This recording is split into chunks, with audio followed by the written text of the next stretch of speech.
From the frozen fields of Russia to the hills of Spain and the coast of Spain, 5 battles reshaped Europe and ended an emperor's dreams. These are the clashes where coalitions rose, empires crumbled, and the map of a continent was redrawn. This is the story of the 5 decisive battles of the Napoleonic Wars. Our story begins on December 2nd, 1805, near the Moravian town of Austerlitz, today's Slavkov-Brna in the Czech Republic. Here, Napoleon Bonaparte confronted the combined armies of Tsar Alexander I of Russia and Holy Roman Emperor Francis II in what he would later call his finest victory, the Battle of Austerlitz. In the weeks leading up to the battle, Napoleon appeared weaker than he really was. After a rapid campaign that shattered an Austrian army at Ulm, he marched east and occupied Vienna. But his Grande Army of around 73,000 men faced roughly 85,000 Russo-Austrian troops. Napoleon deliberately abandoned the Pratzen Heights, a dominant ridge in the center of the field, to tempt his enemies into spreading their forces. The Allied command, influenced by Tsar Alexander's aggressive advisors, believed they had found a weak French right wing to crush. They planned to swing large forces south, roll up Napoleon's line, and cut him off from Vienna. Napoleon, reading their intentions, left his right intentionally thin under Marshal Davout, marching overnight reinforcements to hold back the Allied flank attack, while concentrating his best troops, including Soult's 4 corps near the center. On the frosty morning of December 2nd, mist filled the low ground. As the Allied columns descended from the Pratzen Heights to attack the French right near the villages of Telnitz and Sokolnitz, the center of their line thinned. Napoleon waited until he was certain their main weight was committed. Then, around 9 a.m., he turned to Marshal Soult and famously said that once the sun broke through, they would launch the decisive attack. When the sun of Austerlitz finally pierced the mist, French divisions surged up the slopes of the Pratzen Heights. Soult's men drove into the weakened Allied center, breaking through and splitting the Russo-Austrian army in two. Simultaneously, Davout's exhausted 3 corps, after a forced march of more than 100 kilometers, held the southern flank against superior numbers, buying the time Napoleon needed. By midday, the Allied center had collapsed. Desperate attempts by Russian Imperial Guard units to counterattack failed. Many Allied soldiers were driven onto the frozen ponds near Sachjon, and minutes later French accounts claim artillery fire shattered the ice, drowning men and guns, though modern historians debate the scale of this disaster. What is not in doubt is the scale of the Allied defeat. They suffered perhaps 25,000 casualties and prisoners, compared to around 9,000 French losses. 1. Austerlitz did more than win a battle. It destroyed the Third Coalition. Austria sued for peace, leading to the Treaty of Pressburg, heavy territorial losses, and the effective end of the Holy Roman Empire the following year. Napoleon reorganized Germany into the Confederation of the Rhine under French influence, pushing Austria out of central Germany. For a brief moment, it seemed that Napoleon had no equal on land in Europe. But the very brilliance of Austerlitz bred overconfidence and pushed other powers, like Prussia, to confront him, leading to the next decisive clash. The next decisive moment came less than a year later, on October 14, 1806, in the twin battles of Jena and Auerstedt in Thuringia. Here, the proud Prussian army, heir to Frederick the Great's legacy, met the Grande Army and was shattered in a single day. Prussia had remained neutral during the 1805 campaign, but alarmed by Napoleon's dominance over Germany and the dissolution of the Holy Roman Empire, it mobilized against France in 1806. Confident in its reputation, the Prussian leadership believed their linear tactics and iron discipline would stand against any foe. However, the army was still structured around 18th-century methods, with rigid command and slow decision-making. Napoleon moved quickly.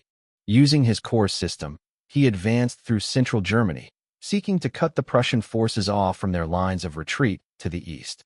On October 14th, 2 major battles unfolded almost simultaneously. Near the town of Jena, Napoleon himself commanded about 96,000 men against a smaller Prussian Saxon force.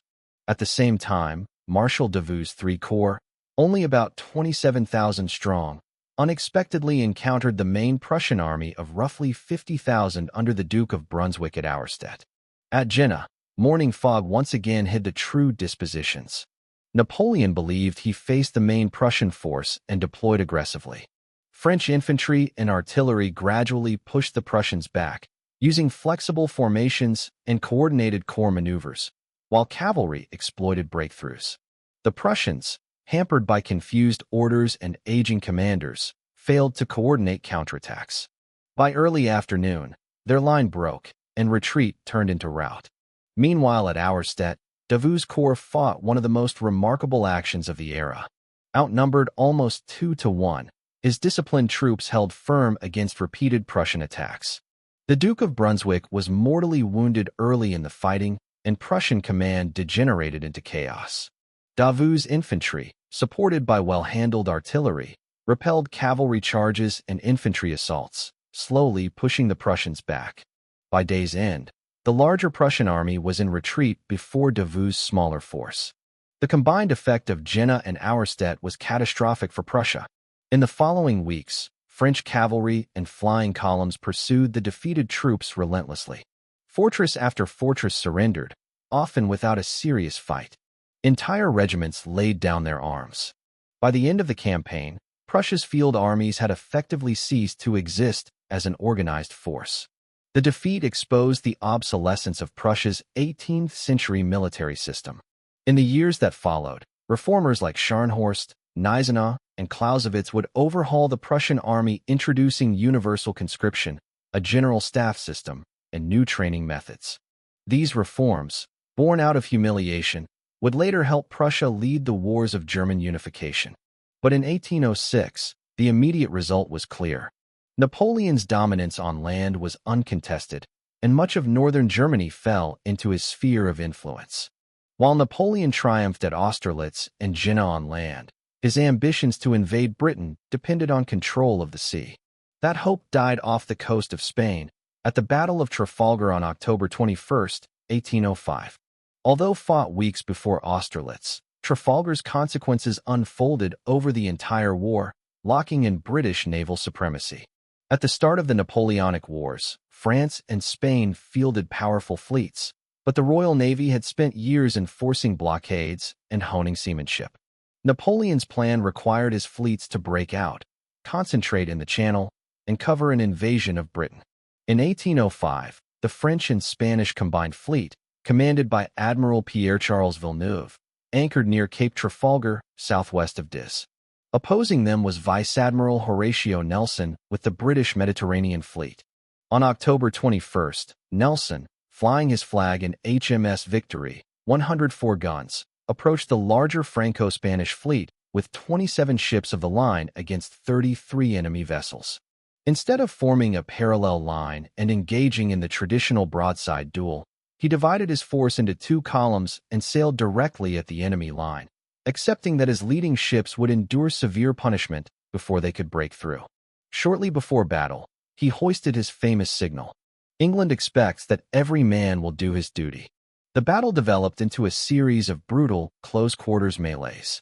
British ships like Victory and HMS Temeraire punched through the Franco-Spanish line, raking enemy decks at close range. Superior British gunnery, faster rate of fire, and better training told decisively. Many French and Spanish ships were dismasted and battered into submission. The Sansoma Trinidad, a massive Spanish four-deck first-rate with 136 guns, was overwhelmed.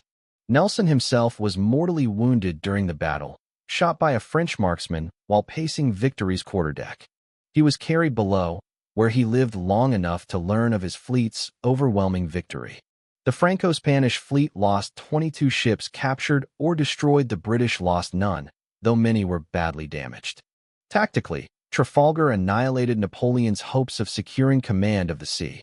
Strategically, it ensured that Britain would remain the dominant naval power, able to blockade French ports, protect its trade routes, and support coalitions on the continent. Even as Napoleon won victories at Austerlitz, Jena, and elsewhere, he could never bring his armies across the Channel. The Royal Navy's control of the seas constrained French power and allowed Britain to finance and arm successive coalitions that would eventually bring Napoleon down. The fourth battle on this list was one of the bloodiest single-day engagements of the 19th century. Borodino, fought on September 7, 1812, west of Moscow. Though Napoleon's Grande Arme technically won the field, the price was so high and the strategic gains so slight that it marked the beginning of the end for his Russian campaign. After invading Russia in June 1812 with a multinational force that eventually exceeded 400,000 men, Napoleon sought a decisive battle to bring Tsar Alexander I to negotiate. The Russians, under generals like Barclay de Tolly and later Prince Mikhail Kutuzov, traded space for time, retreating deeper into Russia, burning supplies, and avoiding a full-scale confrontation. Political and morale pressure, however, eventually forced them to stand and fight before Moscow. Kutuzov chose a defensive position near the village of Borodino, along the Kaluga and Smolensk roads. The Russian army fielded perhaps 120,000-130,000 troops with around 640 guns. Napoleon brought roughly 130,000-135,000 men and more than 580 guns. The Russian position featured strong points. The Shevardino Redoubt, the Bagration Fulchese arrow-shaped earthworks on the left, and the Great Redoubt, Raevsky Redoubt, anchoring the center. The battle began early in the morning, with furious fighting for the Fulchese on the Russian left.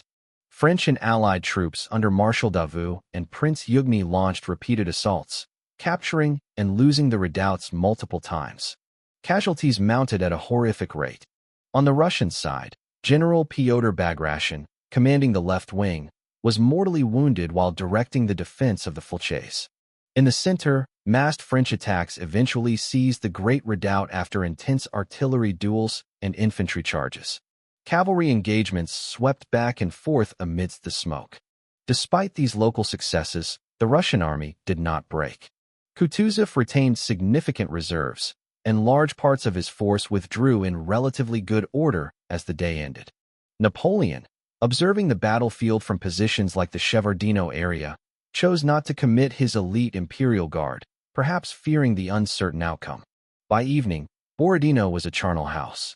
Estimates vary, but the French and Allies may have suffered around 30,000 casualties. Russian losses were even higher, perhaps 40,000 killed, wounded, or missing.